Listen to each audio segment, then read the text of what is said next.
Zero wild horses. That's what Mongolia had left after centuries of hunting and habitat loss. Grasslands cracked like concrete, plant diversity collapsed. However, in 1992, a small herd returned to Hustai. Their hoofprints triggered an ecological cascade nobody saw coming. The Mongolian steppes once stretched like an endless ocean of grass, home to the planet's last truly wild horse, the Przewalski's horse. These weren't just any horses. They represented the genetic foundation of all domestic horses, a living link to our ancient past. For millennia, vast herds roamed freely across these grasslands, their movements and grazing patterns perfectly synchronized with the rhythms of the steppe. But the early 20th century brought catastrophic change. Hunting intensified as firearms became more common. Harsh winters pushed struggling families to hunt horses for food. Agricultural expansion consumed critical habitat. By 1969, observers documented the unthinkable, the last wild Przewalski's horse, shot near a remote water source. The species was officially extinct in the wild. The ecological consequences were immediate and severe. Without the horse's natural grazing patterns, the steppes fell out of balance.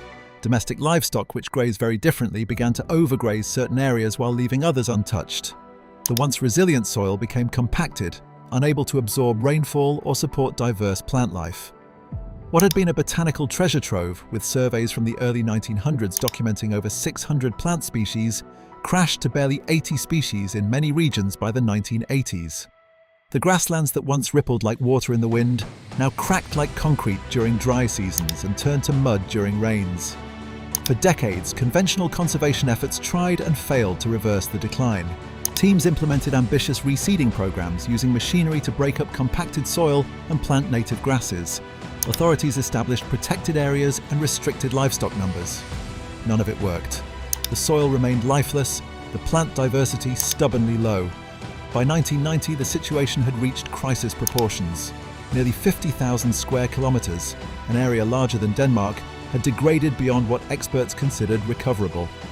Soil samples showed catastrophic declines in organic matter and microbial life. And the keystone species that had co-evolved with these grasslands for hundreds of thousands of years was gone forever, or so it seemed. Hope survived in the most unlikely of places, European zoos. In the early 1900s, as wild populations dwindled, a handful of expeditions had captured several dozen Przewalski's horses for breeding programs. From these few individuals, just 13 horses contributed genes to today's population. A captive population slowly grew. By the early 1990s, with Mongolia transitioning to democracy after Soviet influence waned, a daring plan emerged. Rather than waiting for habitat to recover before reintroducing horses, the standard conservation approach, what if the horses themselves could be the restoration tool? In 1992, the Hustai project began. 16 horses, carefully selected from European breeding programs, were transported to Hustai National Park in central Mongolia. The location wasn't pristine, far from it. The landscape showed all the signs of degradation plaguing Mongolia's steppes: compacted soil, low plant diversity, eroded hillsides. The method was radical in its simplicity: minimal human intervention. No supplemental feeding beyond the initial adaptation period. No predator control. No fencing to restrict movements. The approach trusted that evolutionary memory would guide these zoo-bred animals to establish natural territories, grazing patterns, and social structures. Scientific skepticism abounded. Critics pointed to the horse's captive lineage, generations removed from the wild.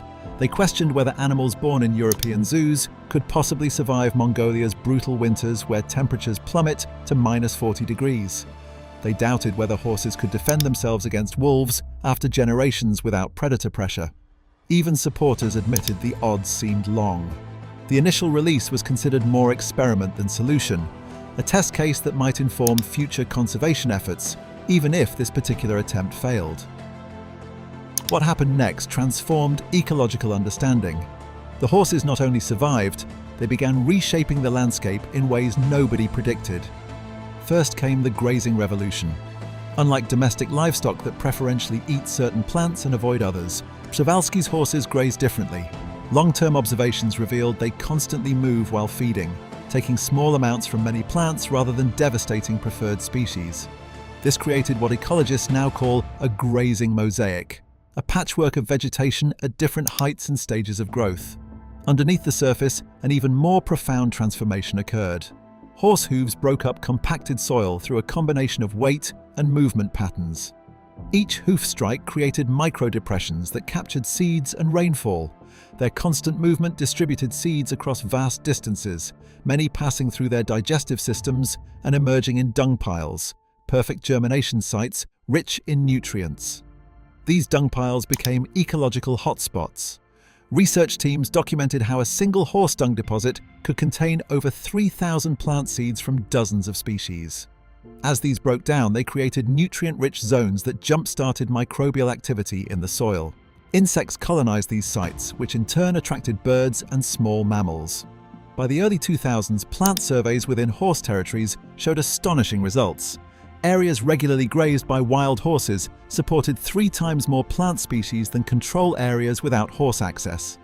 More remarkably, these included rare plants that had vanished from conventional botanical surveys for decades. The varied vegetation heights created microclimates, small areas with different temperature and moisture conditions. Taller grasses provided shelter for ground-nesting birds. Shorter patches offered feeding opportunities for grazing mammals. Areas where horses had rolled and disturbed soil became colonization sites for pioneer plant species. Independent verification came from multiple sources. The Mongolian Academy of Sciences established permanent monitoring plots that tracked vegetation changes over decades.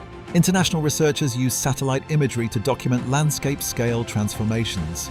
Soil scientists measured increasing carbon content, water retention capacity, and microbial diversity in areas where horses had been present for multiple years.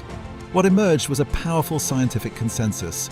The horses weren't just surviving in this environment, they were actively regenerating it, fulfilling an ecological role that no other species could replace. The ecological transformation sparked profound social changes in surrounding communities. Local herder families who initially viewed the wild horses with suspicion, potential competitors for grazing land, became their strongest advocates. Take the story of Batbold, a third-generation herder whose family had traditionally kept sheep and goats. As he noticed the improving grasslands around horse territories, he began shifting his herding practices to mimic the horse's movement patterns. His livestock became healthier, requiring less supplemental feed during harsh winters. Today, Batbold works as a conservation partner, monitoring horse movements and health while maintaining his traditional livelihood. The economic renaissance extended beyond traditional pastoralism. Horse-watching tourism emerged as a steady income source in an economy previously subject to the boom and bust cycles of nomadic herding. Local guides, guest houses, and transportation services developed around Hustai. By 2019, over 15,000 international visitors came specifically to witness the wild horses, generating more revenue than traditional livestock across equivalent land areas. Cultural revival followed economic opportunity. The return of wild horses reconnected many Mongolians with their ancestral relationship to the steppes.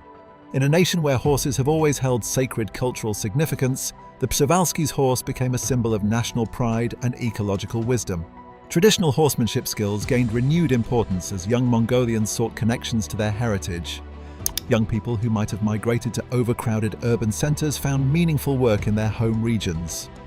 Undergraduate ecology programs at Mongolian universities saw applications triple between 2000 and 2015. Many graduates now work as park rangers, researchers, and conservation advocates, building careers around the ecological transformation they witnessed firsthand.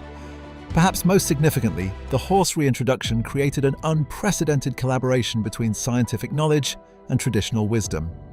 Local herders contributed generations of observations about weather patterns, plant responses, and animal behavior. This knowledge, combined with modern research techniques, created a conservation model that honors both scientific rigor and cultural context. The economic efficiency of this approach proved remarkable. Financial analysis showed that horse reintroduction cost approximately $2 million over 30 years, including transportation, monitoring programs, and community engagement. In contrast, mechanical restoration attempts across similar landscapes had consumed tens of millions of dollars with minimal lasting impact. From the initial 16 horses released in 1992, the population grew steadily despite natural predation and harsh winters. By 2023, over 400 wild horses roamed Hustai National Park alone, with additional successful populations established in Komintal and Great Gobi Bee strictly protected area. Genetic analysis confirmed healthy diversity within the growing herds, dispelling early concerns about inbreeding. The ecosystem services value of restored grasslands proved substantial. Ecological economists calculated that the carbon sequestration, soil stabilization, and water retention benefits provided by horse-influenced landscapes represented millions of dollars annually in services that would otherwise require technological intervention. The Mongolia model influenced similar programs worldwide. Kazakhstan initiated its own Przewalski's horse reintroduction in 2003. Russian reserves began experimental releases. Even European rewilding projects began incorporating equids as ecological restoration tools in degraded landscapes. The climate impact deserves special emphasis. Recent research demonstrates that healthy grasslands can sequester more carbon per hectare than many forest types. Soil samples from horse territories showed carbon content increasing at rates up to 3% annually, representing significant climate mitigation potential if scaled across degraded grasslands globally. The deeper lesson from Mongolia's wild horse resurrection transcends this single species. It reveals a profound principle. Sometimes the most effective restoration tool isn't advanced technology or intensive human management. It's returning the original ecosystem engineers and letting evolution resume its work. This insight arrives at a critical moment. Worldwide, grassland degradation affects over 3 billion hectares, nearly 20% of Earth's land surface. Mongolia's horses demonstrate that species-led restoration can work at landscape scales, often more effectively and economically than conventional approaches. The future possibilities extend beyond current horse populations. Ongoing research explores how expanding horse territories might restore additional degraded regions. Similar approaches with different keystone species, from bison in North America to elephants in Africa, show promising early results in other degraded ecosystems. The framework this offers is profoundly hopeful. Ecological collapse isn't inevitable or irreversible. It often results from removing keystone species that shaped ecosystems over evolutionary time. Recovery becomes possible when we identify these ecological engineers and facilitate their return. What extinct or missing species in your region might hold similar restoration power? From wolves in national parks to beavers in watersheds, ecosystem engineers wait to resume their ancient work. The lesson from Mongolia's horses is clear. Sometimes the most advanced restoration technology isn't technology at all, but the return of the species that shaped these landscapes from the beginning.